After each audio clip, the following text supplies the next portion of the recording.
할렐루야. 하나님께 영광 돌립니다. 여호와는 우리의 목자가 되시니 부족함이 없습니다. 오늘 하루도 주님과 동행하는 복된 날 되시길 축원드립니다. 자, 3절 말씀으로 갑니다. 기도합니다. 하나님께 영광과 감사와 존귀가 있습니다. 온 마음으로 하나님을 사랑합니다. 오늘도 말씀하실 하나님을 기다립니다. 종을 낮추시고 겸손하게 하시고 오직 말씀에 도로만 쓰임받게 하시고 이 영상을 통해서 주의 음성을 사모하는 모든 주의 백성들의 눈과 귀와 마음을 열어주시며 우리의 몸도 마음도 온전히 하나님께 속한 구원받은 자의 삶을, 하나님의 백성으로의 삶을 감당케 하옵소서. 사단의 미혹과 세상과 사람들에게 넘어지지 않고 오직 하나님께 붙들림 받은 그런 존재가 되기를 원합니다. 구원 이후에 우리의 삶이 하나님의 인도하심을 따르는 귀한 삶이 되게 하옵소서. 예수님의 이름으로 사모하며 축복하며 기도합니다. 아멘. 3절 한 절 말씀입니다. 모세가 백성에게 이르되 너희는 애굽 곧 종되었던 집에서 나온 그날을 기념하여 유교병을 먹지 말라. 여호와께서 그 손의 권능으로 너희를 그곳에 인도해 내셨음이니라. 아멘. 여러분, 삶은 참 어렵지 않고 간단합니다. 하나님의 일하심은 저와 여러분을 복되게 하는 것이고 이건 빛과 같습니다. 사단의 역사는 반드시 망하게 하는 겁니다. 이것은 어둠입니다. 어둠 속에서 우리가 빛을 볼 수가 없습니다. 빛 가운데 나와야 됩니다. 어둠 가운데서 빛을 기대하는 삶은 어리석은 겁니다. 사단의 역사는 반드시 망하지만 하나님의 인도하심은 반드시 흥합니다. 이걸 믿는 자들이 먼저 되는 것이 중요합니다. 그래서 13장부터는 출애굽된 백성들과 그 후손들에게 주시는 말씀입니다. 우리는 이것을 명령으로 받지만 복된 말씀으로 받습니다. 하나님이 명령하실 때는 그만큼 그만한 이유가 있겠죠. 백성들을 죽이기 위해서 명령하시겠습니까? 아니다라는 겁니다.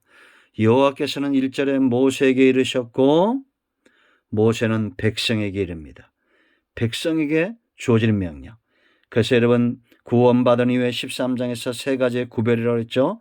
초태생 첫것, 하나님 앞에 우리 전부를 드리는 하나님의 소유된 백성, 그리고 유교병을 제하는 누룩을 제거하는 우리의 중심의 죄를 제거하는 삶, 그리고 길의 문제입니다. 사는 길을 제시하는 거예요.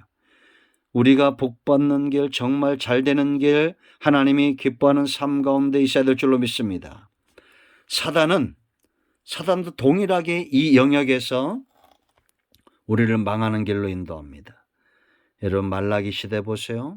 이스라엘 백성들이 타락하고 생사복이 다 하나님께 있는데 생과 복이 아니라 화와 저주가 그들 가운데 임할 때 그들의 상태가 어떠합니까? 하나님께 온전한 드림의 삶을 살지 못합니다. 그들이 드리는 제물, 그들이 드렸던 11조, 그들이 드렸던 성전 중심의 삶, 전부 병들고 흠 있는 삶.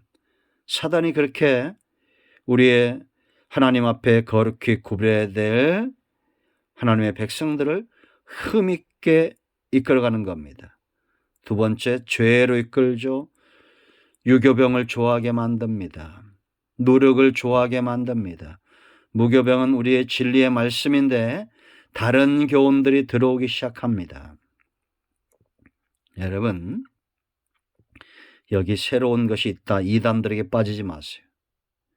그들은 달콤한 것들로 우리를 유혹하죠. 성경 공부한답시고 기존 교회에서 배우지 못한 것들을 말한다고 말합니다. 그런데 넘어가는 자들은 제가 한 번 더 말씀드립니다. 양은 평생에 죽을 때까지 고기를 탐하지 않습니다. 그렇지 않습니까? 양은 그 성품 자체가 일이랑 다릅니다. 양은 꼴을 사모하고 목자의 음성을 사모합니다. 그러나 이리는 뭘 탐합니까? 양을 탐합니다. 신천지가 교회를 노리는 이유가 그들이 일이기 때문입니다. 습성, 본성 자체가 그렇기 때문입니다. 그러므로 우리는 죄, 무교병을 먹고 누룩을 제거하는 죄에서 떠는 삶을 살아야 됩니다. 세 번째는 길의 문제죠. 이제 광야에서 끊임없이 사단은 이 길에 불만을 가지게 합니다. 자꾸 세상으로 애굽으로 돌아가도록 그들을 부추깁니다. 그러나 하나님은 이스라엘을 광야를 통과하더라도 가나안 언약의 땅으로 이끌어간다라는 겁니다.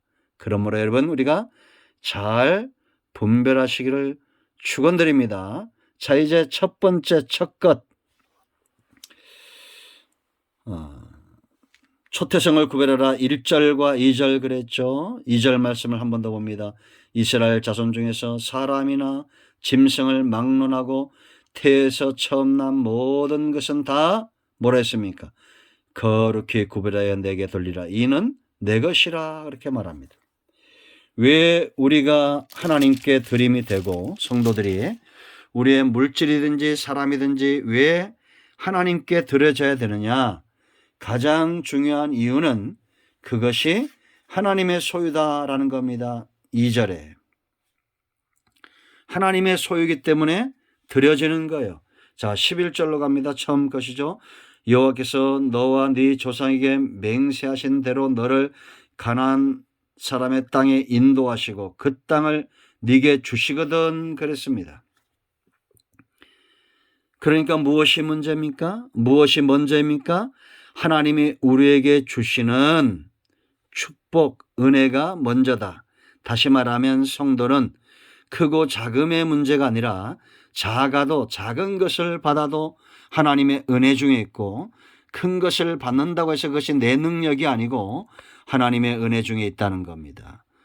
우리가 흔히 이런 경우를 많이 보죠. 가난하게 살 때는 하나님께 드림을 잘하다가 부자가 되면 하나님과 멀어지는 경우도 있습니다. 그건 이스라엘 백성들의 삶에 그대로 드러나는데 지금도 여전히 답습하고 있는 상황이죠. 하나님께 받은 것 중에 우리가 하나님께 드리는 거예요. 첫 것을. 자, 12절. 너는 태에서 처음 난 모든 것과 네게 있는 가축의 태에서 처음 난 것을 다 구별하여 여호와께 돌리라. 수컷은 여호와의 것이니라 라고 말합니다. 처음 난 모든 것들 씨 가진 모든 것들을 하나님의 소유로 드렸다라는 겁니다. 여러분, 그렇다고 해서 암컷 여자는 하나님의 것이 아니다? 아니죠. 그런 의미가 아니죠. 하나님의 이 모든 하나님의 소유가 하나님께 속했다라는 그것을 분명히 하나님이 하셨다라는 겁니다. 그러므로 출애굽된 백성들은 온전히 누구의 것이에요? 하나님의 것이다라는 겁니다. 아멘. 여러분, 우리가 씨의 번성, 이것은 곧 언약의 번성이고 하나님의 의지와 하나님의 지식과 하나님의 능력의 번성을 이야기합니다. 그 씨라는 개념은 그렇게 존재하는 거예요. 그래서 여러분, 예수님은 이 땅에 하나님의 아들로 오셨습니다. 씨로 오셨다라는 거예요. 하나님의 소유죠. 그러므로 예수 믿는 모든 사람들은 그 안에 예수 그리스도 생명, 그 씨를 잉태한 존재들입니다. 이것은 농부의 것입니다. 하나님의 것이다라는 거죠. 할렐루야. 그러므로 여러분, 우리가 사람이든지 우리 삶 가운데 삶의 모든 영역은 다 하나님께 드림이 될 때 번성, 씨의 번성, 생육하고 번성하는 축복을 누리게 된다라는 겁니다. 여러분, 첫사랑을 잃어버리지 마세요. 하나님께 내게 주셨던 축복, 그날의 감격들이 있다면 우리가, 여러분, 저도 어릴 때 과거에 유교를 지나고 어려울 때 우리가 얼마나 신앙이 뜨거웠습니까? 이 나라가 부유해지면서 이제 은과 금은 가지게 되었는데 하나님 앞에 마음이 먼 사람들, 예수 그리스도의 이름을 의지하는 삶에서 멀어진 그런 삶이 우리 가운데 있다면 이것은 얼마나 안타까운 것입니까? 은과 금은 우리에게 만족을 주지 못합니다. 예수 그리스도의 이름, 목자만이 우리를 푸른 초장과 쉴만한 물가로 인도해 간다는 걸 알고 여러분들이 물질의 노예가 되지 마시고 너무 건강의 노예도 되지 마시고 세상의 노예도 되지 않기를 축원드립니다. 대한민국에 왔으면 이 땅에 적응해야지 왜 북한을 사랑합니까? 하나님 나라를 사모하는 우리 모두가 되기를 축원드립니다. 오늘은 12절까지 하겠습니다. 12절로 16절까지를 묵상하고 3절로 10절까지 다시 돌아갑니다. 이제 초태생 첫것, 우리가 사람뿐만 아니라 우리 삶의 모든 영역에 11조를 드리는 하나님께 온전히 속한 삶을 살길 축복합니다. 그래서 11조의 개념은 돈의 개념이 아니라 하나님의 소유가 되는 개념이에요. 기도합니다. 하나님, 오늘 이 말씀을 기억합니다. 우리가 하나님께 속한 자들이 되어서 온전히 하나님이 기뻐하는 삶을 사는 지혜가 있게 하옵소서. 예수 그리스도의 이름을 의지합니다. 우리 가운데 병든 자, 마음이 상한 자 위로하시고 치유하시고 회복시키시고 하나님이 기뻐하는 삶으로 이끌어 가시옵소서. 예수님의 이름으로 축복하며 취하며 기도합니다. 아멘. 할렐루야. 응답되었습니다. 여러분 모두를 축복합니다. 아멘.